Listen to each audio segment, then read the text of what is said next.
नमस्ते, मैं हूं सौम्या सिन्हा और आप देख रहे हैं डेमोक्रेटिक चरखा। बिहार के ऑक्सफोर्ड के नाम से मशहूर पटना यूनिवर्सिटी, जिसकी हालत दिन ब दिन बिगड़ती जा रही है, उसमें पढ़ाई को लेकर कभी प्रॉब्लम्स होती है तो कभी किसी चीज़ को लेकर यहाँ पे प्रदर्शन होते रहता है। आज हम मौजूद है पटना यूनिवर्सिटी के गेट पर। इसके ठीक दूसरे साइड में यहाँ पर प्रदर्शन चल रहा है, आयसा के छात्रों का प्रदर्शन चल रहा है। यहाँ पे उनका कहना है कि जो यूनिवर्सिटीज़ में अब एडमिशन का जो प्रोसेस है वो चेंज हो चुका है, साथ ही यूनिवर्सिटीज़ अपनी मनमानी कर रहा है एडमिशन प्रोसेस को लेकर, साथ ही फीस वृद्धि को लेकर और भी कई मांगे हैं इनकी। आज हम उनसे बात करेंगे, आयसा के छात्र यहाँ मौजूद हैं, इन सबसे बातें करेंगे और जानने की कोशिश करेंगे कि इनका ये एक दिवसीय धरना किस चीज़ को लेकर है। चलिए उनसे बात करते हैं। किस चीज़ को लेकर आप लोग मांग कर रहे हैं यहाँ पर? अभी बिहार में नई शिक्षा नीति कानून को कानूनी तौर पे मान्यता दे दिया गया और लागू कर दिया गया है। उस सवाल को लेकर हम लोग आज पटना विश्वविद्यालय गेट पर धरना दे रहे हैं। इस कानून के अंतर्गत जो बड़े खतरे हैं, मैं उसके प्रति जो मैं बात आगाह कर दूं कि सबसे पहले जो 3 साल का जो सालाना कोर्स है उसको 4 साल में बदलने जा रहा है। आप बिहार की अभी शिक्षा व्यवस्था को अगर आप देखेंगे कि पटना विश्वविद्यालय को छोड़कर कोई बिहार का एक ऐसा विश्वविद्यालय नहीं है जो 3 साल की डिग्री को 3 साल में कंप्लीट कर दे।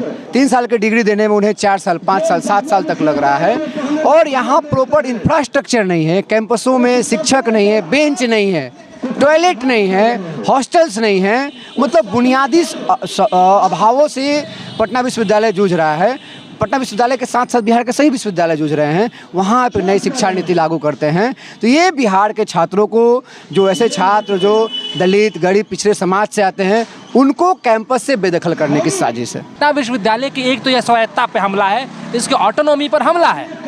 दूसरी बात यह है कि हम सब जानते हैं कि बिहार बोर्ड के छात्रों के और अन्य बोर्ड के सीबीएसई और आईसीएसई के छात्रों के मार्किंग पैटर्न जो है बहुत अलग अलग हैं और उनको एक पैमाने पर नाप करके और नामांकन का अवसर देना, एक तरह से उनको बिहार बोर्ड के छात्रों को अवसर से वंचित करना, उनके साथ भेदभाव करना है। उस भेदभाव के खिलाफ हम लोग आज धरना दे रहे हैं कि प्रवेश परीक्षा के आधार पर हो, क्योंकि इसके लागू होने से जो सुदूर ग्रामीण क्षेत्र के छात्र छात्राएं हैं, दलित वंचित तबके के, जो खास करके जिनकी संख्या बिहार बोर्ड में ज़्यादा रहती है, वो उच्च शिक्षा से पटना विश्वविद्यालय में पढ़ने के अवसर से वंचित रह जाएंगे। एक तरफ अब हमारा संविधान कहता है कि हम इक्वलिटी की बात करता है, हम सबको समान अवसर दिया जाता है, लेकिन आप तो यहाँ पे समान अवसर से ही वंचित कर रहे हैं। तो ये जो पूरी नई शिक्षा नीति है, ये कॉर्पोरेट आधारित नई शिक्षा नीति है और बिहार के राज्यपाल भाजपा और आरएसएस के एजेंट के तौर पे बिहार में काम कर रहे हैं। ये बिहार के विश्वविद्यालयों को डिग्री बांटने का अड्डा एवं कॉर्पोरेट के लिए सस्ता मजदूर पैदा करने का अड्डा बनाने के लिए पूरी तरह से ये लगे हुए हैं। हमारे विश्वविद्यालय में जहाँ सेमिनार होता था, क्विज प्रतियोगिताएं होती थी, बड़े बड़े विषय पे, पॉलिटिकल विषय पे सेमिनार होता था, उस पटना कॉलेज में आईपीएल के द्वारा टाटा मैच दिखा रहा है। आज जो खिलाड़ी आईपीएल ड्रीम 11 की प्रचार हो रही है, इसे छात्रों की मानसिकता में क्या जाएगा? आप उससे अच्छा हमको शिक्षा के क्षेत्र में कोई प्रोजेक्ट दिखाइए। सरकार का मंशा है जो हमारी जो पुरानी संस्कृति और सभ्यता की जो शिक्षा व्यवस्था है उसको ख़त्म करके ये अपनी जो न्यू एजुकेशन पॉलिसी डाल रही है, इसमें आप धार्मिक कथाएं, ज्योतिष विद्या, सरकार एक आडंबर की रचना करेगी। हमारे शास्त्र में भी है, महाभारत है, भागवत गीता, हम लोग शुरू से इसको पढ़ते आए हैं, लेकिन ये ज्योतिष विद्या, मूर्ति पूजा, ये तमाम तरह की क्या आप कल्पना कर सकते हैं? तो किस प्रकार का छात्र निकलेगा? वही क्लर्की करेगा। आजकल बहुत सारे प्राइवेट गार्ड कंपनियां बनी है, उसके लिए आप एजुकेशन डेवलप कर रहे हैं। कई ऐसे विद्वान और जो हमारे यहाँ जो दार्शनिक है, जो एक समाज को दिशा देते हैं, वो शिक्षा को तो आप ख़त्म कर रहे हैं। सीबीएसई के पैटर्न से मुगल शासनकाल, डार्विन थ्योरी, ये तमाम चीज़ों को क्यों हटाया जा रहा है? ये सरकार चाह रही है जो न्यू जो जनरेशन आने वाली है उसको इसी में आप सिमट करके रहे। आप कारपेंटरी का काम कीजिए, आप जिस जाति से आते हैं, धोबी है तो जाके कपड़ा धोने का काम सीख लिए, बढ़इया है तो कारपेंटर का काम सीखिए। इस प्रकार की शिक्षा मतलब पद्धति अपनाई जा रही है। यहाँ पीछे लिखा है कि पटना विश्वविद्यालय में अंक के आधार पर नहीं, परिवेश प्रशिक्षक के आधार पर नामांकन लिया जाएगा।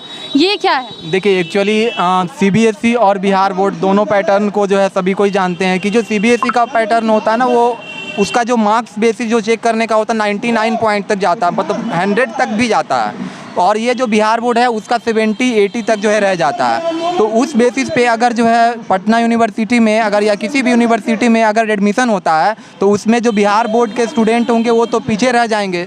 इसलिए ये जो रूल है ना वो बहुत ख़राब है, क्योंकि इसमें गरीब घर से जो घराने से लोग बिलोंग करते हैं तो वो बिहार बोर्ड से अधिक पढ़ते हैं, क्योंकि बहुत सारे ऐसे स्कूल है CBSE बोर्डिंग स्कूल जहाँ पे सक्षम नहीं हो पाते गरीब लोग, रिक्शा वाले, ठेला वाले के या बहुत सारे किसान के बच्चे पढ़ने के लिए, तो वहाँ CBSE में जो है पढ़ाना पड़ता है। और ये जो बिहार बोर्ड का स्टूडेंट है तो वो एडमिशन कैसे करवा पाएंगे। और सरकार का मतलब होता है कि आपको सभी को लेकर चलना पड़ेगा। अगर आप सिर्फ जो है अमीर लोग और अडानी को और अंबानी को लेकर चलेंगे तो फिर जो है आम लोगों का जो है भलाई कैसे आप कर सकते हैं। एक ये लोकतांत्रिक के नाम पे जो है ये जो देश चला रहे हैं ना, ये सरकार पूंजीवादी का जो है राजा बन के ये देश चला रहे हैं। ये प्रधानमंत्री सिर्फ पैसों वाले के हैं, ये गरीब लोगों के प्रधानमंत्री नहीं है। तो ये राज्यपाल भी वैसे लोगों को भेज रहे हैं जो अपने मर्जी से काम कर रहे हैं, जो मन कर रहा है वो लोगों पे थोप रहे हैं।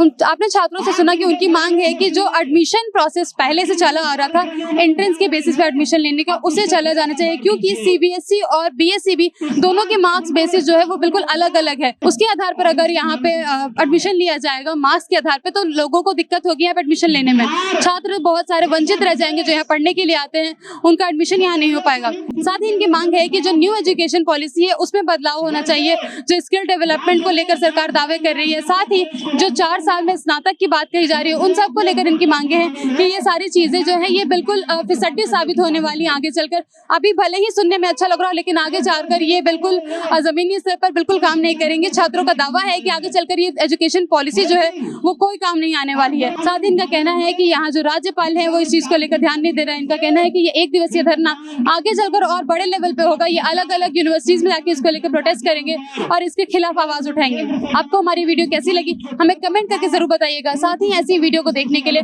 डेमोक्रेटिक चरखा के YouTube चैनल को सब्सक्राइब कीजिएगा और Facebook पर उसे फॉलो कीजिएगा। शुक्रिया।